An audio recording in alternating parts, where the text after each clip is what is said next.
خود کو صحیح ثابت کرنا بہت مشکل اور غلط ثابت کرنے کے لیے ایک غلط فہمی ہی کافی ہے۔ یہ معاشرہ ایک خوش اخلاق انسان کو تلخ بنانے کا ہنر رکھتا ہے۔ 3 چیزیں کبھی واپس نہیں آتی: بولے گئے الفاظ، گزرا ہوا وقت، ٹوٹا ہوا بھروسہ۔ انسان رشتوں کی تلخیاں کبھی نہیں بھولتا، مگر رشتوں کو آگے بڑھانے کے لیے اور نبھانے کے لیے کئی مرتبہ یہ ثابت کرنا پڑتا ہے کہ مجھے کچھ یاد نہیں۔ زندگی کو اتنا سنجیدہ لینے کی ضرورت نہیں، یہاں سے زندہ بچ کر کوئی نہیں گیا۔ زندگی میں ہمیشہ ان لوگوں کو چنا کریں جن کو عزت دینے پر وہ خود سے بڑھ کر آپ کو عزت دیں۔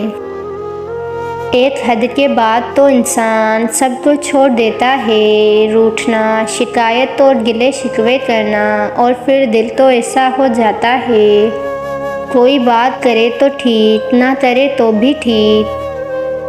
اگر آپ نظر انداز کرنے کے ماہر نہیں تو آپ بہت کچھ کھوئیں گے، سب سے پہلے اپنا سکون۔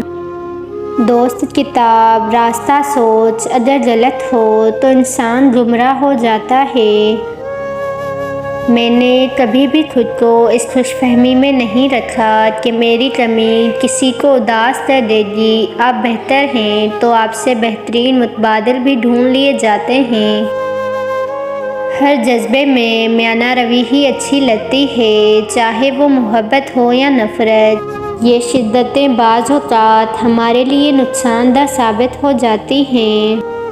وہ لوگ دوریوں کے ہی قابل ہیں جنہوں نے آپ کی نزدیکیوں کی قدر نہیں کی۔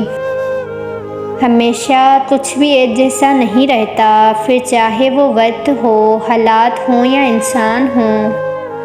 حقیقی اذیتیں دے کر مصنوعی معافیاں مانگتے ہیں لوگ۔ جب درد حد سے زیادہ بڑھ جاتا ہے تو انسان روتا نہیں، خاموش ہو جاتا ہے۔ رنگ چھوڑتے کپڑے اور رنگ بدلتے لوگ کتنے ہی برانڈڈ کیوں نہ ہوں، دل سے اتر جاتے ہیں۔ میں نے مشکل وقت میں صرف اپنے رب کو اپنے ساتھ مخلص پایا۔ لفظوں کا استعمال حفاظت سے کرنا چاہیے، یہ ہماری پرورش کا بہترین ثبوت ہے۔ جب تک انسان کی سانس ہے، اس کے پاس کھونے کے لیے کچھ نہ کچھ ضرور ہوتا ہے۔